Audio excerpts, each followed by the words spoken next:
4 వేదాలండి ఇవి. ఋగ్వేదం, యజుర్వేదం, సామవేదం, అథర్వవేదం.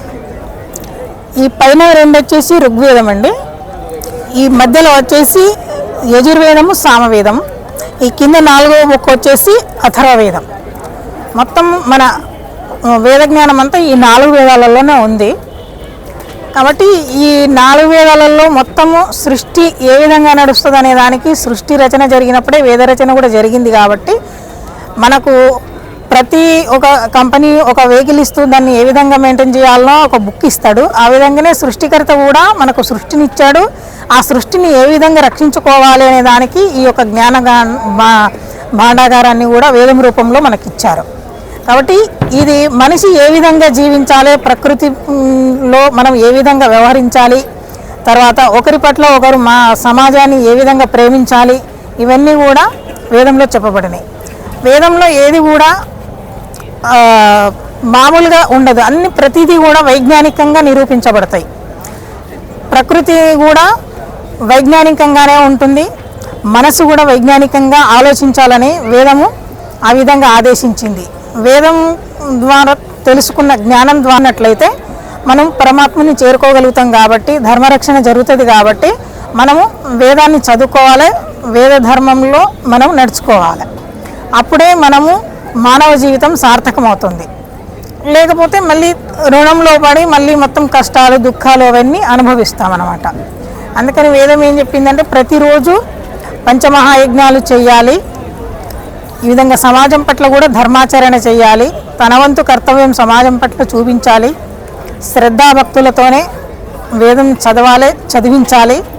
ప్రతి ఒక్కరూ వేదం చదవాలి, ప్రతి ఒక్కరూ వేదంలో ఏమున్నదో నేర్చుకోవాలి, దాన్ని ఆచరించాలి. అప్పుడే మనిషి యొక్క జన్మకు సార్థకత ఉంటుంది. కాబట్టి వేదం అందరూ చదవాలని మహర్షి దయానంద సరస్వతి గారు మనందరికీ ఈ యొక్క విషయాన్ని తెలియపరిచారు. అంతకు ముందు కూడా వేదం ఉంది, కానీ మనకు చెప్పేవాళ్ళు లేక మనం తెలుసుకోలేకపోయినాం.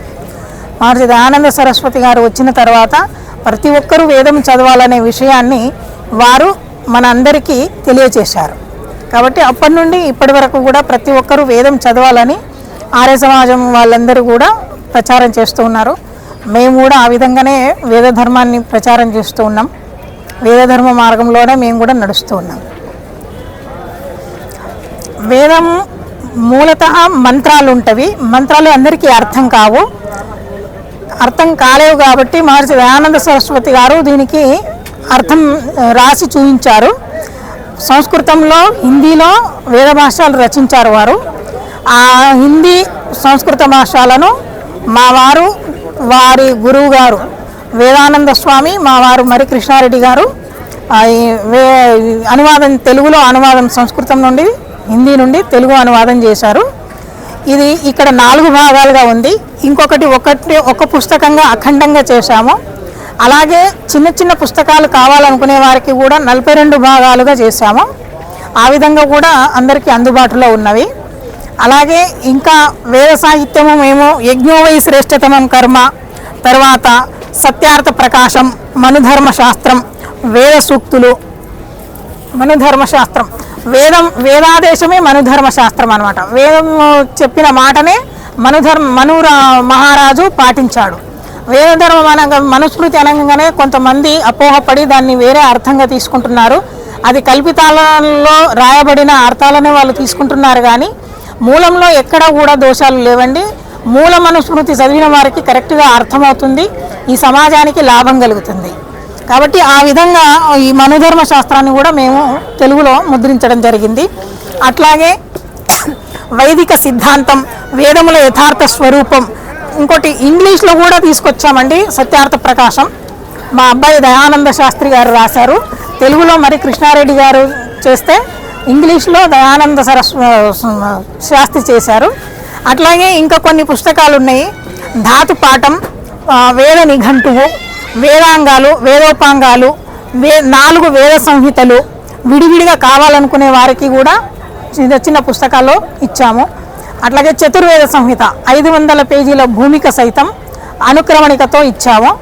అట్లాగే వేదాలలో గృహస్థాశ్రమ ధర్మాలు, వేదాలలో మనోవిజ్ఞానం, వేదాలలో జలచికిత్స, వేదాలలో సూర్య చికిత్స, అట్లా వైజ్ఞానికంగా వేదంలో ఏం చెప్పబడిందో వాటన్నింటినీ కూడా మేము తెలుగు భాషలో అందరికీ అందుబాటులోకి తీసుకొస్తున్నామండి. ఆ పెద్ద పుస్తకం ఒక్కటి అయినా ఇక్కడ 4 పుస్తకాలు 4 భాగాలదైనా ప్రైజ్ వచ్చేసి 24,000. ఈ పుస్తకాలు మొత్తం 4,100 చిల్లర ఉన్నాయి పేజెస్. బరువు వచ్చేసి 28 కిలోలు. కాబట్టి దీని ప్రైజు 24,000 ఉంది. చిన్న పుస్తకాలు కావాలనుకునే వారికి 42 భాగాలుగా ఉంది.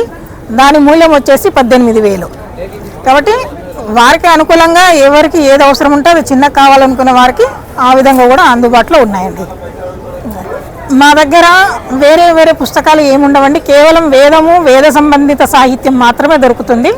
పురాణాలు కానీ, కావ్యాలు కానీ, అంటే మహాభారతం, రామాయణం అలాంటి పుస్తకాలు మా దగ్గర ఏముండవు. కేవలం వేద సాహిత్యమే మేము ప్రజల మధ్యకు తీసుకెళ్ళదలుచున్నామండి.